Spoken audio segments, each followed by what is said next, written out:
এই ফেন্সিডিল হয়তো 100-200 টাকা করে পাচ্ছ, বাট এই ফেন্সিডিলটা তোমার ছেলে মেয়ে বা তোমার কোনো আত্মীয় স্বজন খাবে, তুমি সেই সময় টের পাইবা যে তুমি কি অন্যায় করছো। আমরা খালি কেরিয়ার বই ধরতে পারি, কিন্তু গডফাদারদের কিন্তু খুব একটা ধরতে পারতেছি না। ইন্ডিয়া যে ছোটো ছোটো ইন্ডাস্ট্রি করে তুলছে, কটেজ ইন্ডাস্ট্রি, যেই ফেন্সিডিলটা আমাদের দেশে আসে, ওই ফেন্সিডিলটা কিন্তু ওরা খায় না।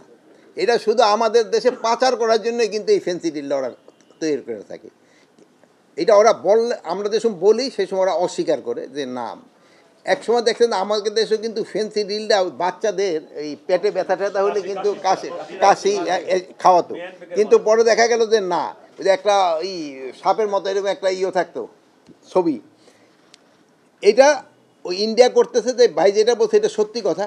এই জন্য আমি ওই বিজিবি আপনাকে সেদিনও বলছি এই কথাটা, বিজিবি সৈনিকদের অ্যাড্রেস করার সময় সবসময় বলতাম, তোরা যদি একটা এই ছেড়ে দিয়ে কী বলে এই ফেন্সিডিল হয়তো 100-200 টাকা করে পাচ্ছ, বাট এই ফেন্সিডিলটা তোমার ছেলে মেয়ে বা তোমার কোনো আত্মীয় স্বজন খাবে, তুমি সেই সময় টের পাইবা যে তুমি কি অন্যায় করছো।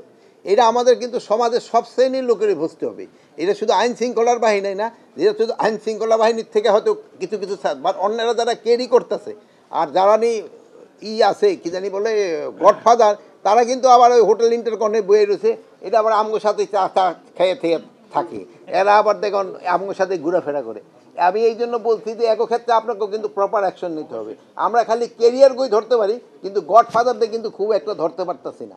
আপনাদের যেইভাবে হোক এই গডফাদারদের ধরতে হবে। আপনারা চাচ্ছেন যে হাতিয়ার দেওয়া, আপনাকে হাতিয়ার দেওয়া হয়েছে, আপনারা এই যে 1400 কোটি টাকার এটাও দেওয়া হইলো, তারপরে আপনারা আর কি বলছে সংখ্যা বাড়ানোর ক্ষেত্রে এইটাও করা দিব, কিন্তু আপনারা গডফাদার ধরতে হবে। এই কেরিয়ার ধরে কিন্তু লাভ নেই, গডফাদার না ধরলে এটা পুরা বন্ধ হয়। আর মিয়ানমার সেক্টরে আমরা অনেক দিন যাবৎ বলছি, তা আমরা তিনজনই ইনফ্যাক্ট যাওয়ার কথা ছিল, যে ওই এলাকা দিয়া কিন্তু এটা সবচেয়ে বা বেশি আসছে।